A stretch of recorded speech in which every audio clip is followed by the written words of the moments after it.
lagi. Kita mau interview kebun durian nih, ya kan. Jadi ini kebun durian di mana nih? Di kecamatan apa? Karanganyar, Jumapolo ya? Jumapolo Dutan desanya. Desanya Oke. Desa Dutan. Oke. Ini udah berjalan kurang lebih 2 tahun lah ya. 2 Kita tahun. nanam dari seujung kelingking, sejempol, kurang lebih seperti itu. Terus umurnya 2 tahun. Kesulitannya apa selama 2 tahun berkebun durian? Jujur apa bohong? Ya bebas deh. Duit sih, Modal. modal. Kenapa modal kesulitannya? Jadi kalau bertani durian itu yang bener ya, kita bicara ya, bukan tanam pohon diemin tinggalin ntar 10 tahun lagi balik lihat hasil gitu, bukan. Itu kita harus niat satu, terus mental harus kuat karena Sabar. iya, karena invest yang banyak dengan jangka waktu yang lama gitu, serta dinamika atau polemik yang ada selama perjalanan itu, kalau nggak kuat-kuat mungkin bisa give up, gitu. Nyerah gitu ya. Nyerah karena ya apa duit, duit. Karena kita pengen bertani yang bener gitu ya. Jadi hasilnya tuh pengennya maksimal. Ya. Mutu standar tuh dijaga gitu ya. Oke. Terus selain uang, ada lagi nggak kesulitan? Kayak misalkan hama, mungkin Ya, sebenarnya SDM. sih ya, kalau kesulitan sih ya untuk hama ya. Yang namanya kita berurusan dengan pohon, dengan bunga, pasti ada hama, itu udah harus dipelajari. Itu kita nggak boleh berhenti belajar dan puas, karena pasti ada varietas hama baru, segala macam, kasus-kasus baru. Itu penanganannya juga berbeda-beda gitu. Jadi harus ya, inovatif terus ya. Ya, jadi terus berinovasi, mencari Kalau tahu. untuk SDM ya alhamdulillah sih, walaupun baru sedikit SDM yang kita punya, kurang lebih 4 atau 5 ya, tapi kita manfaatkan masyarakat sekitar, apalagi orang-orang yang kita kenal, dan harus yang bisa dipercaya. Jangan sampai kita ambil orang dari luar hingga menyakiti orang warga setempat. Akhirnya ya namanya manusia, hati kita kadang-kadang tahu. Oke, jadi memang SDM itu penting untuk ngejaga pohon, ngerawat, melindungi, ngecek, ngontrol segalanya ya. Iya. Jadi penting banget. Penting banget malah. Pertama adalah uang, kedua adalah SDM yang menjaga, lalu ketiga adalah mungkin bukan ketiga, dari SDM itu mungkin kemampuan, atau jadi gimana kita mengajarkan, memberikan standar operasional, karena ini masih fase vegetatif, belum memasuki mungkin prageneratif ini. Jadi 2 tahun pas di bulan ini, di hari ini gitu. Mungkin kedepannya akan lebih banyak challenging yang dihadapin ya. Ya, betul sekali. Oke. Jadi kebun Gunung Farm ini memang ya, kita bukan apa-apa, kita bukan siapa-siapa. Cuman kita belajar untuk menjadi lebih baik. Mungkin basic kita juga bukan pertanian. Bukan jauh. Bukan pertanian, tapi di mana orang mau belajar, ya udahlah ya gitu. Pasti bisa asal dia ada niat dan keseriusan. Iya, betul sekali. Serius. Jadi jangan setengah-setengah, modal, SDM. Jadi kendalanya hama itu bisa dipelajarin. Internet sudah banyak gitu kan. Oh, banyak ilmunya. Ilmunya banyak, kita bisa belajar. Gitu, Ya. Jangan lihat status, oh saya anak SD, saya hanya lulusan SMA. Saya SMA. Tim saya kuliah, tapi nggak malu untuk bertani, karena kita ya petani-petani sekarang itu kalau bukan anak-anak muda yang mewarisi, siapa lagi? Betul. Masa kita mau impor terus sih? Betul. Oke, jadi ya kita berinovasi, terus ya belajar dari ikut seminar, ke kebun orang yang sudah senior, sudah pengalaman. Kita follow aja yang benar, kita ambil benarnya, yang positif. Yang negatif mungkin kita nggak ikutin gitu. Jadi bukan untuk bersaing atau apa, tapi untuk memajukan dunia pertanian. Sama ya, pasti sebagai penghasilan ya. Ya. Karena kita invest jangka panjang ya. Iya, untuk hari tua ini. Oke, mungkin kok hari tua daripada yang lain ya. Bagus semua sih. Maksudnya perbandingannya jika sama dengan cabai atau pepaya atau buah-buah yang lain, Salah satunya itu ialah durian, kedua tuh mungkin alpukat gitu kan, itu yang menjanjikan sih di kemudian harinya. Oke. Jadi yang kita tanam memang itu ya. Oke, lalu ketiga varietas. Apa aja yang ditanam di sini? Kita ada beberapa varietas ya. Salah satunya yang dari lokal itu kita dari Bawor. Kenapa nggak pilih kok montong gitu? Montong kalau kita pelajari itu sudah masuk ke Indonesia itu udah lama sekali ya. Ya, dari tahun 80-an. Ya, tidak sebanding lah dengan apa yang dikeluarkan. Cuman montong itu memang pohon yang paling kuat jika mau ditanam di Indonesia. Oke, adaptif ya. Adaptif banget. Dia tanam nggak banyak yang menyerang dia. Oke. Nah, yang kedua ialah Bawor. Kita ada Bawor. Pertama Bawor. Bawor. Kedua Bawor ya, biasa yang para wanita suka ialah musangking. Musangking. Itu. Lalu terus yang ketiga oci atau duri hitam. Oke. Itu buat investasi bagus itu. Dan Oke. kebetulan di sini duri hitam itu atau oci itu sangat adaptif banget. Yang tadinya kita pikir Bawor yang karena Bawor itu bawahnya lokal, atasnya luar, dianggap bisa adaptif, ternyata setelah kita buktikan di sini oci itu wow, ngebut pertumbuhannya bagus kok. 2 tahun itu tangan saya aja kalah besarnya. Oke. Berarti Bawor, musangking, oci. Ada lagi Super Mas tembak. Muar. Mas Muar. Mas Muar ada. IOI atau Haja Hasmah. Pelengkap ya. Ya untuk saat ini, dan kita mau juga mau nanam juga greenfield ya Pak. Green skin. Green skin. Dia susu ya. Green skin nanti. Itu mungkin banyak yang nggak tahu green skin itu. Sebenarnya udah, cuman kita mau TW beberapa pohon Ya. dengan green skin, Top top working.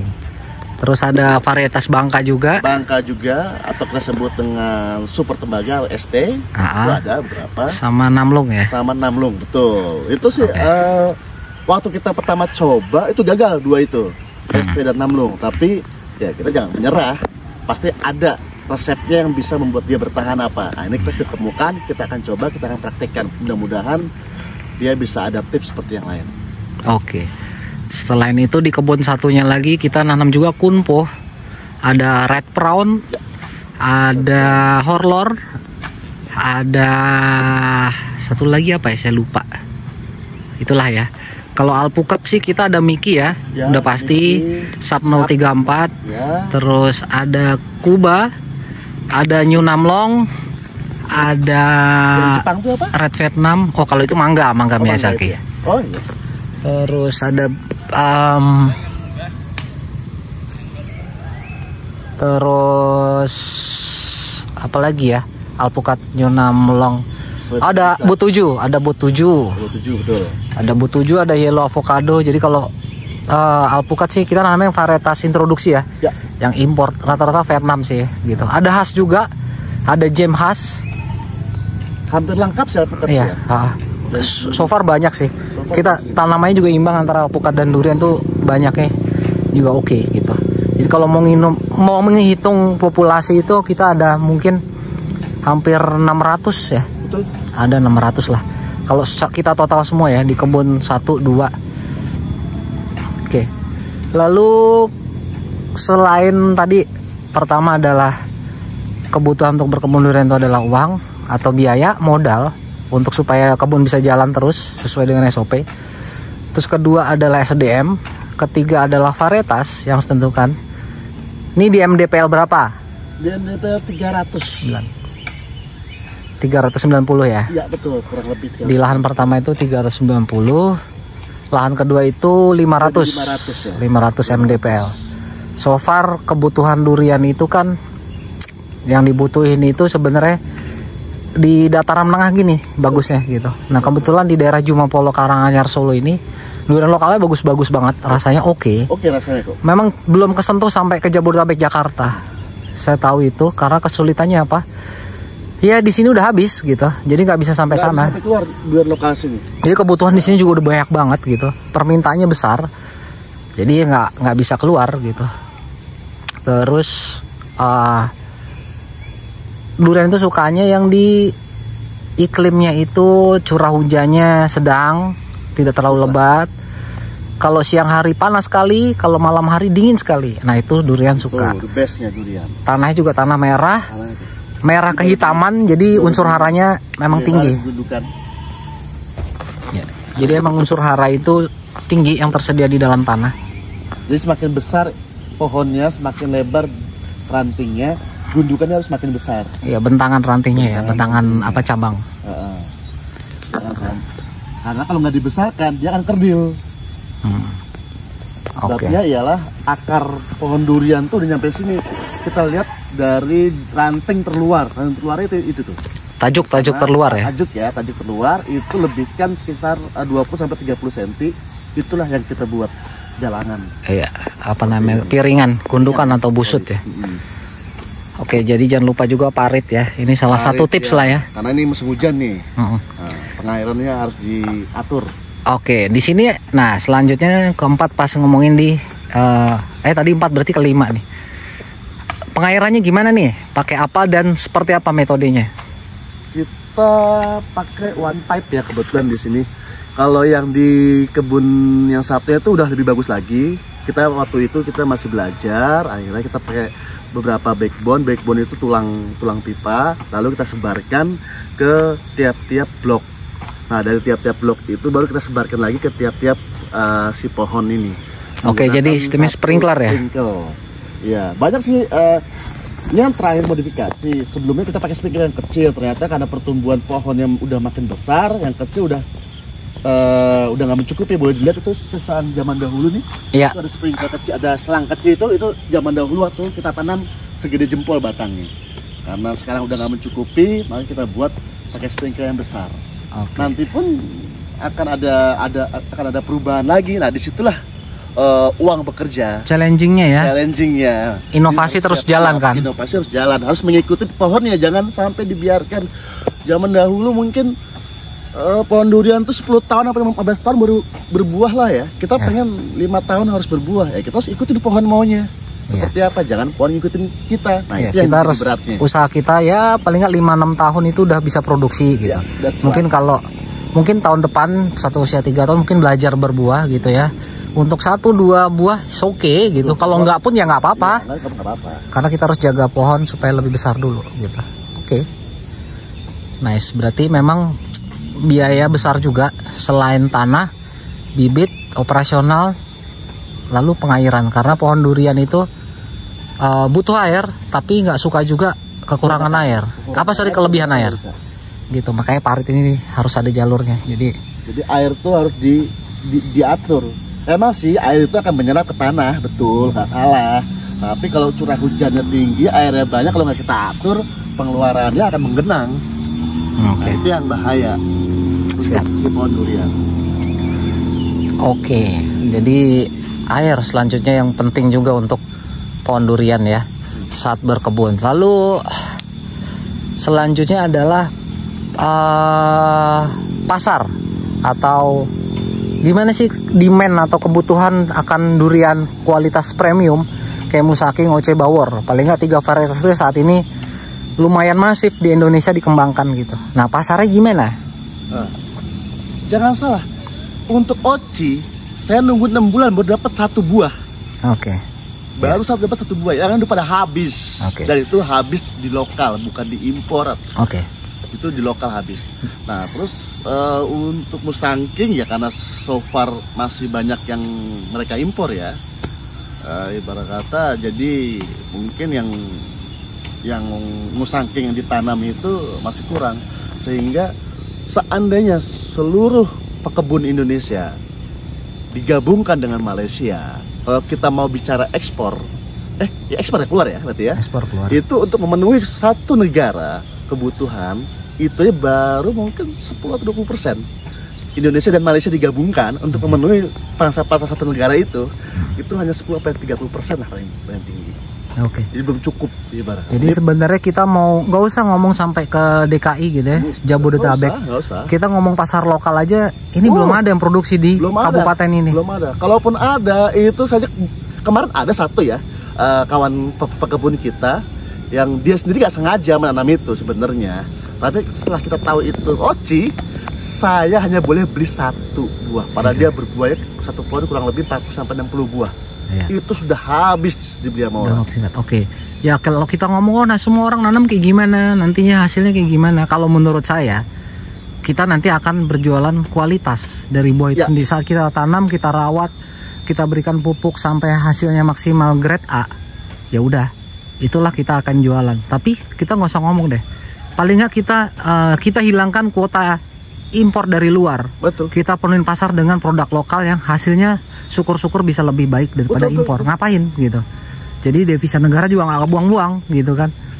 Jadi paling nggak ya kita penuhin kebutuhan pasar lokal dulu. Kalau bisa nanti ke kota-kota besar. Kalau kota-kota besar kita bisa penuhin lagi, mungkin bisa ekspor. Tapi saya yakin nggak nyampe kota besar kok udah habis. Kita yang sendiri yang kelabakan malahan. Ya, syukur. Permintaan itu. Ya tapi intinya apapun hasilnya kita berusaha aja dulu. Berusaha dulu, betul. Hasilnya kayak gimana, buang kayak gimana. Kita ngomong durian lokalnya sejelek-jeleknya nggak ada yang masuk tempat sampah. Iya, betul. Gitu. Sejelek-jeleknya lokal pasti laku. Satu pohon lokal jadi duit lah. Masa yang kualitasnya bagus nggak ada yang kejual gitu. Ya kita cuma berusaha ya, hasilnya tentuin diserahkan ke yang di atas. Oke, jadi ini memang satu lagi nih, ada hama yang sebenarnya agak bingung. Itu ayam sebenarnya hama juga bisa dibilang. Cuma karena punya tetangga, kita juga bingung juga kan akhirnya. Mau kita potong, kita jadi ayam bakar juga bingung kan gitu. Itu kalau sampai nangkring ke ranting pohon atau batang pohon, kalau yang belum kuat bisa patah kan yang rugi kita. Yes. Tapi ya itu salah satu hamanya. Jadi kalau punya kebun ya kalau bisa pagar lah. Ya. Untuk saatnya kita belum, karena ya itu tadi keterbatasan dana. Gitu. Mungkin belum masuk ke pasar generatif juga. Belum masuk, ya belum pro juga, tapi sudahlah. Jadi kalau memang buka lahan atau tanam skala besar harus dihitung kebutuhannya teman-teman. Harus perhitungan. Ada perhitungan. Detail. Jadi bisnis plan lah. Kita harus bikin bisnis plan. Hasilnya kayak gimana, modal berapa, operasional berapa, dan segala sampai Z-nya lah. Gitu. Tapi kalau so far paling bisa dipelajarin itu durian tuh bisa dipelajarin dari kebutuhan pupuknya, pupuk generatif, pupuk vegetatif itu beda. Terus penanganan dari hama, pengobatan, terus pencegahan, tindakan preventif, lalu kuratif untuk pengobatan itu harus benar-benar dijaga dan dipelajarin. Oke, jadi ini masih vegetatif. Siap. Oke ya. Pesan dan kesan. Pesannya jangan takut untuk gagal, berani mencoba. Kegagalan itu pasti ada. Siap. Gak mungkin gak ada. Emang kalian dewa. Oke. Ya kalau ada yang mati 1-2 ya udahlah. Gitu. Jangan takut gagal, berani mencoba, berani inovatif, inovasi, dan selalu berpandangan ke depan. Oke, sejarah itu ada, kita pelajari, tapi pandangan tetap harus ke depan. Itu yang pertama. Yang kedua, yang paling utama, jangan lupa doa orang tua. Oh iya. Dan kita juga harus berdoa. Iya, dan jangan sampai orang tua berdoa kita nggak berdoa, itu nggak boleh ya. Tapi yang utama ya doa orang tua. Kita berani karena doa orang tua. Hasil Allah yang menentukan. Oke ya. Siap. Thank you. See you.